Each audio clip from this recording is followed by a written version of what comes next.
फिर से आप सभी का स्वागत है इस हमारे YouTube चैनल पे।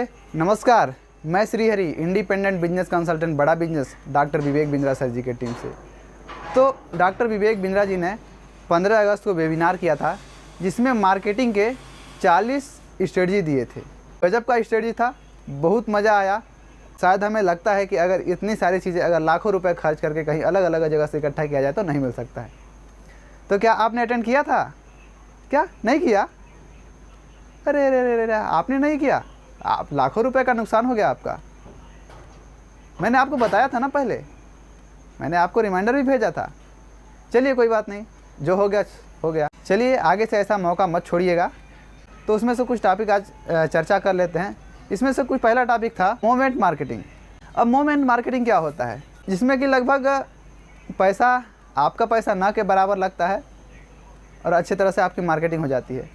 कुछ दिन पहले आपने देखा होगा कि पुर्तगाल का फुटबॉलर है जो रोनाल्डो, उन्होंने क्या किया था कि कोका कोला का बॉटल उठा करके साइड रख दिया और बिस्लरी का बॉटल उठा के, पानी का बॉटल उठा के पिया। तो इससे क्या हुआ?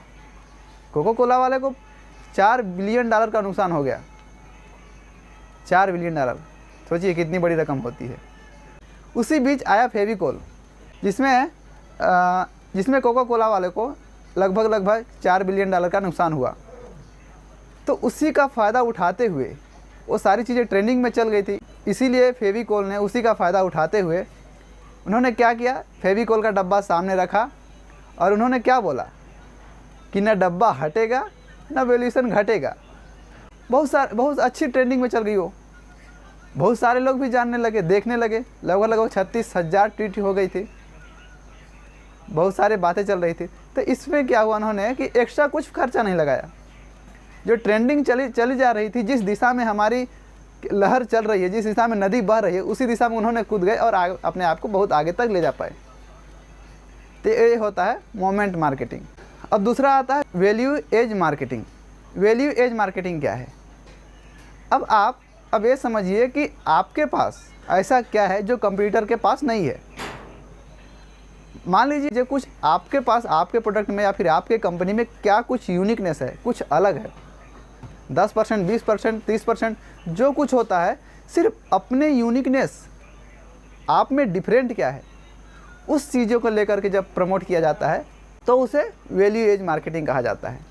आप भी कर सकते हैं ऐसे बिजनेस में, जो आपके कंप्यूटर के पास ना हो। 10%, 20%, 30% उसको अपने पास रखिए, उसको अपना हथियार बनाइए, हथियार बना करके मार्केटिंग कीजिए। Service marketing. अब सर्विस मार्केटिंग क्या है? सर्विस में आप अपने कंपनी, अपनी प्रोडक्ट को नहीं सामने लाते, अब उसको प्रमोट नहीं करते, उसका प्रचार नहीं करते। आप अपने सर्विस का प्रचार करते हैं, उसको प्रमोट करते हैं मार्केट में, कि आपने सभी से अलग कैसी सर्विस दे रहे हैं, कितनी पावरफुल सर्विसिंग है आपकी। जैसे आपने सुना होगा पुजारा टेलीकॉम। पुजारा टेलीकॉम के पास क्या है कि आप कोई भी फ़ोन लीजिए, उससे मतलब नहीं है उसको, आपको आप कोई भी फ़ोन लीजिए, उसमें आपको वारंटी वो अपने तरफ से देता है, सर्विस की गारंटी अपने तरफ से देता है। वो क्या बोलता है, कंपनी वारंटी दे ना दे अलग बात है, लेकिन मेरे पास से फ़ोन लीजिए, मैं सर्विस की गारंटी देता हूँ, मैं बना कर दूंगा। ऐसा नहीं है। बहुत सारी दुकान में आप देखे होंगे कि भैया आपका फ़ोन ख़राब हो गया, ठीक है, आप ओप्पो वाला के पास जाइए, वीवो वाला के पास जाइए, लेकिन उनके पास ऐसा नहीं है। उनके पास ये है, वो बोल रहे हैं यार हम खुद बना के देंगे। ये नहीं बोल रहे हैं कि आपको वहाँ जाना पड़ेगा, वहाँ जाना पड़ेगा, ऐसी कोई बात नहीं।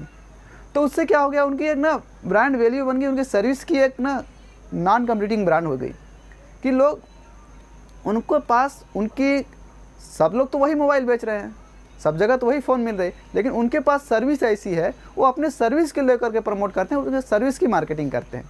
अब आता है अंडर कवर मार्केटिंग। अभी अंडर कवर मार्केटिंग क्या है? जिसमें अंडर कवर मार्केटिंग में कि जो एक्चुअली क्या आने वाला चीज़ है उसको नहीं दिखाया जाता है, एक सामने से हवा उड़ाया जाता है। अरे आने वाला है, आने वाला है, आने वाला है, अरे वो क्या आने वाला है। जब ये चीज़ें फील हो जाती हैं लोगों के मन में, सब लोग ना एक एक्साइटेड हो जाते हैं जानने के लिए, अरे क्या आने वाला है। सभी लोगों के माइंड में ये आ जाता है। तो जैसे अगर कुछ एग्जांपल की बात करें, बाहुबली मूवी आने वाली थी, उस टाइम में फ्लायर छपा था, आपने देखा होगा, उसमें लिखा था कि बाहुबली को कटप्पा ने क्यों मारा। अब आप समझ पा रहे होंगे, अब लोगों के माइंड में ये आने लगा, यार क्यों मारा, क्यों मारा, क्यों मारा। बाहुबली को कटप्पा ने क्यों मारा। एक जानने की इच्छा शक्ति आती है लोगों के मन में, जो कि बहुत तेज़ी से फैलता है। और ज़्यादा लोग जब कुछ चीज़ रिलीज होता है, कुछ आता है, तो ज़्यादा लोग उसको ले पाते हैं या फिर देख पाते हैं। तो इस तरह से 1-2% मैंने आप बताने की कोशिश की, और इस तरह से बहुत सारी चीज़ें थी जो कि आप अपने बिजनेस में उस स्ट्रेटजी को फॉलो करके लगा करके बहुत अच्छे कर सकते थे। तो अंत तक हमारे साथ बने रहने के लिए आप सभी का हृदय की गहराइयों से बहुत बहुत धन्यवाद।